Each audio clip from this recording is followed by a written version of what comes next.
Welcome to the Market Mystics podcast. I'm Joshua. I'm Kim. Let's dive in. Hello, everybody. Welcome back to the Market Mystics. Kim, welcome to Thursday. How are you feeling? Thanks.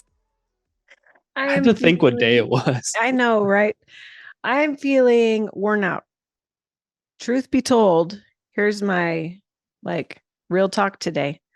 Man, I had a lot going on today, and I was moving furniture by myself, and I was checking out of one rented place and into another rented place and moving furniture again, and it was just wild. And then I ran in here with 5 minutes to spare. And so here I am. Here you are. And that's how I feel today. You're just kind of getting the unfiltered Kim today. Our listeners might appreciate it. I think it'll be good. Maybe we might wind up having to mark this episode E. We've only done it twice. I think we could stand a few more if we needed to. Just kidding. I don't feel emotionally I don't feel snarky today. I'm just my body is wow, we did that today. Yeah. Awesome. Well, what are you going to talk about today? I want to talk about last week. Maybe it wasn't last week. I don't know. Sometime in the last couple of weeks, I was thinking about the concept of miracles. And Josh, you and I have been talking about this a lot.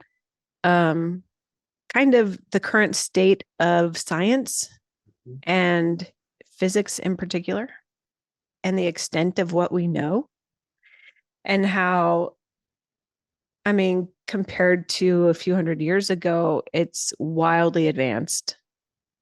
But compared to what I believe is actually possible, I think it is still lacking. We still haven't figured some things out. And so I was thinking about miracles in that context, because there is another friend of mine who's a former pastor, just leader business guy now, who was talking about something very similar. And he's like, what if some of these things that we think are impossible, we just haven't unlocked the ability for yet? It's built in. We just haven't gotten there yet. We haven't figured out those laws yet. And so I was thinking about it in regard to miracles, and how, in scriptures, it talks about all the miracles that Jesus performed. And hopefully, if you're listening, and Josh, you too, don't think I'm blaspheming or something. But what if Jesus just operated according to these higher laws and used the things that were built in, but he knew about them, and so he was able to do them? Mm-hmm. And what if they weren't actually miracles per se, but what if we call them miracles because essentially we're trying to define something outside of the box of what we believe is possible, but that box itself is what constrains us to not be able to operate in it? Okay, that's my thought. I had 3 different thoughts while you're talking, so I hope I can hold them all. But that's what I was going to say is it still would have been a miracle because it was something outside of their current understanding. Mm-hmm. You can read books and writings and things from the Middle Ages, and things that are totally normal now would have been absolute magic and miraculous then. Right. And so I think that same thing very much so applies. And I think in the whole life of Jesus, my personal opinion is he came to demonstrate a life that is possible. Yeah. So his life is miraculous because it was so beyond their consciousness at the time. They didn't even know a life like that was possible. And still we argue about whether or not a life like that is possible. And we're, right, 2000 years removed. And so I think that there's I do think that that's very much so the case, that very much so many of the things he did will be like common, and will have an understanding of what's going on. I do like, and I want to be careful how I say it, because I don't want to take anything away from the supernatural miracle, because it is Say, something, right. like I would say a miracle is just something that's happening outside of its time. Hmm, Um, that's interesting. and so like what he did was totally supernatural and was totally miracles. But I do think that if the scientific equipment existed to measure what was going on, you would be able to see, oh, this happened and then this happened and this happened. Like I think you would be able to see what went on. But even like now, when you go to the if you go to the doctor and they test you and diagnose you and give you some sort of treatment plan, and then you end up better, like they still don't quite understand exactly what's going on that makes that happen. Like it's still very much so experimental, even in Hmm, things that we can regularly recreate, because it's exactly what is going on at a cellular level that's changing your like physical body is still somewhat of a mystery, which is I think why there's so much debate within the medical field of this doesn't work, or use this or use that, is because like we don't fully have a total grip on it. We sort of have a grip on it. And so I think as we continue to grow in science, that miracles will be more understood. And it makes me think of the interview we did with Fiorella, where she mhm. said, in order to recreate something, you have to have the math for it. And so, like, miracles become this supernatural thing because we have no idea how to recreate it. We're just sitting there, and all of a sudden something happens, and we're like, oh my gosh, it's a miracle. Well, something happened, Mhm. and if you had equipment and understanding, you could figure out what it was, and then probably recreate it. And I think part of that is like the invitation as sons is to figure out what's your father doing, how's he doing it, so you can do it with him. Right. And it doesn't have to always be a miracle to happen. Like I think he wants them to become commonplace. Um, Mhm. and so I'm just, yeah, I'm thinking that's totally true. But also, like, miracles can be super fun. Like I was in a room, I was in a church service a couple months ago where a lady had a cyst on her hand that just in the service totally disappeared. Like a big lump of skin and something just totally disappeared. And like that's really cool. Now Mhm. something happened in her body where her body goes, "Oh, okay, we can get rid of this." Like, but it was still like amazing that it happened, and like doesn't take anything away from the miracle, but also it's like, well, man, like, can't we do that for everybody? How do we do that for everybody? There's a way. Right. I tend to think that until you figure out how it actually works, it will remain a miracle. Once it is figured out how it works, then it becomes like physical law. Yeah. You know what I mean? Or like it then gets recorded in a physics book or in a medical book or whatever, right? Um, but I just think about there was this series of videos that were done in like the early 2010s. I don't even know who did it. One of them was like called Father of Lights. Mm. You know Yeah, those? yeah, yeah, I Okay, do. there were a few of them. Holy Yeah. Ghost might have Hmm. been one. Loved them. Hmm. Okay. Um, but there was one thing that they were talking about in one of those videos, and it was this church that regularly had services and they regularly received number one, manna, number two, jewels, and number three, gold teeth, Mm. like in an instant. And it Hmm. happened over and over and over again. there. And so I wonder, like, because I tend to think some of these things can happen because there's a belief that it can happen, which is why I think that once we unlock some of these laws, the floodgates are open and you'll see them happening everywhere. And no longer will they be miracles, they'll just be a part of life. You know what I mean? Whether it's walking on water or if it's raising someone from the dead or if it is walking through crowds, like walking through Right. people, you know what I mean? But I had to wonder, like, what is it that they've tapped into? Because if they're doing it and it's continuing to happen over and over again, they've tapped into some part of this law that's built in. I'm saying law, but I mean, like, you know, the laws of physics, not like the law of the land. Yeah. But they're tapping into some part of this and accessing it. And so it's happening and they're able to recreate it. But I also think about kind of this awakening that's been happening. I know we talk about, I think I bring this up all the time.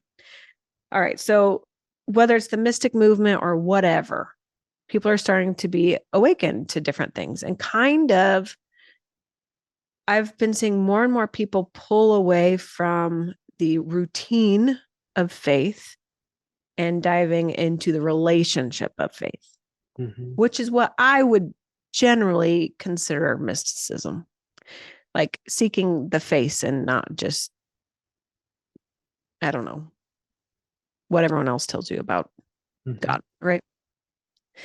But with that, I think that we're coming into a time where I think we really have the possibility of in our normal lifespan. So like the 70 or 80-year life expectancy that is for a normal human being, which I don't actually buy into. But I think in that time span, I think we're going to start seeing some of these things being unlocked because there are so many people actually seeking the Father. And I wonder, I'm really sorry, this is also like existential and like not solid at all, but I really wonder if, you know, the rule of the 4% or the 3.5%, whatever it is. So essentially, if you can get 4% of a population to shift something, then it will shift a whole society or a whole culture, right? And you can look through history and see that it has happened over and over and over again. But I wonder, so if there are even just 4% of the population who are kind of shifting from that religion into the relationship, if that's what's going to be bringing forth some of these things being cracked open. You know what I mean? And then maybe in 20 years, not even that long, we'll look back and be like, hey, remember when we thought flying was a miracle? Isn't that funny? Because now we all fly around and it's fine, or whatever it might be. And it is like, let's normalize the miracles. I think that's such a cool thought, but one of the things that was in my mind was like, what what will be the miracles then? Because I think miracles don't cease. Like there's always something that's beyond. There's always something to discover. Right. I agree. But I think that's you know, when Jesus said, all these things you will do and greater. Yeah. Like, hey, let's master the things that he's already done. And then let's start stepping into the greater. Right. Because he promised it. He said it's going to happen. And if we believe him and he is the first of many, then I mean, I believe that there will be greater. I believe that there will be miracles we see that are done that he didn't do. Right. I think your thought about flying is really intriguing because, like, okay, the Wright brothers flew 121 years ago. Did you just look then, that up or did you know it? well, I did know it. I looked it up to make sure it was correct, but I Good did know it. job. I would not. Uh, I knew it was 1903. I couldn't have told you December 17th, but I did know it was 1903. And then in 1969, we went to the moon. So that's 66 years later that like we went from flying being this crazy like dream to going to the moon. Like that's pretty astounding progress in 60 years after, 2000 years of nothing. Right. And I think we are like, ever since then, technology, like flying hasn't necessarily changed drastically for quite a while. Um, but um, other things have advanced similarly. Like we've talked about this before, but like phone calls went from being this really crazy idea to everybody having a phone to everybody having a phone they can take with them wherever they want. Like that's pretty amazing. And like, so that technology has gone leaps and bounds. Computers have done like a very similar thing. And I feel like we're sitting right at a time where artificial intelligence is going to do a very similar thing. And I think this is really interesting. Like, I think, you know, artificial intelligence has a name right now because it's really popular, but like it's been around for so long. Like, Mhm.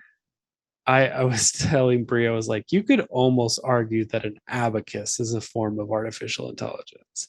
Like, Huh. I mean, That's like, funny. I mean, yeah. but a calculator, a computer, a phone, all of that is a form of artificial intelligence. And people are worried about the type we have now. Some people are super excited about it.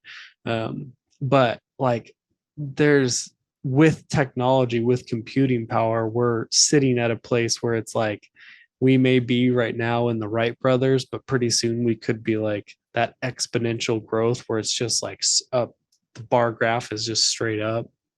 Right. And I think that's such a like I think we're sitting in that place. And one of the exciting things to think about, because I think it's important to have hope for the future, but like you were like this whole conversation is about miracles. Well, like what a more exciting thing to think about. Like, wow, like think about like not like having extremely long life or extremely healthy life and Mhm. all of this stuff that we're sitting on the edge of that like very possibly could just become pretty normal. That's such an encouraging future, right? I think so. I really think so. Like those are the kinds of things that really excite me. Mm-hmm. Like I want to see the end grader stuff. I mean, I want to see somebody walk on water and I want to see somebody raised from the dead. I mean, I've seen that, but like I also want to see the greater. Yeah. Not that the flying in airplanes isn't and the greater and talking on the phone isn't I some of mean, the greater. arguably, that's greater than Jesus did. I mean, there were some they're big advancements, but now we think of them as technology or as inventions as opposed to like the supernatural miracle. But can you imagine like being there when the Wright brothers actually like finally take off and like stay airborne? Yeah. Like the minds that are blown. Yeah. How many And how many of those people do you think like hit their knees and were like, "Oh my, thank you God." Like, "Oh my, this is a maybe, miracle." yeah. I mean, and like the crazy thing is like that the first flight was like less than a minute long, but That was that was long. something more than gliding, which is Listen, what we had achieved since then, I've never been able to stay airborne for a minute right? It's without pretty an airplane. astounding. I mean, now I'm using their tool, but like personally, I can still. I know. Fun fact, I have tried to practice flying at Josh's house on his diving board. We spent the whole summer. And Josh has tried walking on water in True. his house, not on the diving board, but Fun neither one of summer. us quite got to completion or got to the end of that. We haven't, but I don't think that it's impossible. I think it just hasn't been done yet. Okay, what is the thing? The 3-minute mile? Yeah. I was just thinking about that. I think it was 4 minute mile. 4 minute. Okay. Something minute mile. Yeah. Right. So there's this threshold, like nobody can break this. Nobody can run a mile in this amount of time or less than this amount of time until somebody did it. And then all of a sudden, lots of people can do it. I'm telling you, it's like I think I'm sure this is the right word, the meniscus. You ever seen that? In like just chemistry or science? Sure. Right. So when the water like bubbles up over the cup, right? But it doesn't actually spill over. So there's like surface tension that is holding it in place that just isn't breaking over. Finally, the surface tension is broken and then it pours out. Right. And I think that's what happens. And that's what happened with that runner who finally broke through that barrier. And then all of a sudden, people go, oh, I can do that. So I think there's also this element of like, do you actually believe it can happen? But can you get 4% of the people to actually believe that it can happen? And if so, then can you convince everyone else that it can? I mean, that's kind of the stuff that we're looking at, right? I mean, really all it takes, like, especially now with social media, is like you just record something that's out of the ordinary. And then like this is something I think is amazing about humanity. I've seen people on like shorts, reels, videos do like some very impressive like dance move or trick or something. And then like all of a sudden you start to see all these other people trying to imitate it. And it is something about that like consciousness that's like clicks, and it's like, oh, okay, that's possible. I can do that. What else can I do about it? Like I really liked skateboarding when I was younger, and so I watched like skateboarding videos, and there's people now doing like tricks that are like weren't even like couldn't even dream of right before. And it's like a slow evolution of like little by little you push that envelope, you add another drop of water to the cup, and pretty soon it pours over. And it's like I think each drop in the cup is like is a small evolution, a small increase. But then when it gets enough to actually break it and pour over, that's when you get like that exponential growth. Yeah. I love it. So anyway, I'm really excited to see now miracles become future non-miracles. Yeah. And then and this is just the way my brain works. I'm just like, okay, well, now the miracles now are just normal. So what's now totally Now out what's there and miraculous? wild? Yeah. Like now what are we dreaming about? Now what is outlandish? I love it. See, that gives me hope for the future. That is like, these are the conversations that like get me real amped up for where we're going. I love it. Good Okay. stuff. Yep. Thanks for entertaining my ponderings. I think it was a great conversation. I think it's a great pondering. Good. Maybe even just this conversation will add a drop to the thing to create the meniscus. Yeah. Like, can we just think beyond? I guess that's my challenge. Like, hopefully that's what we're leaving you with in this conversation, right? Can you think a little further beyond? A little bit further beyond. I love it. Yeah. Okay. Thanks for joining today, guys. See you. Hey, thanks for listening. Keep up with us along this journey by liking, subscribing, and becoming a member through YouTube. Members get exclusive access to bonus content with our guests, deeper dives into topics, and a look into other projects. We're glad to have you here. See you next time.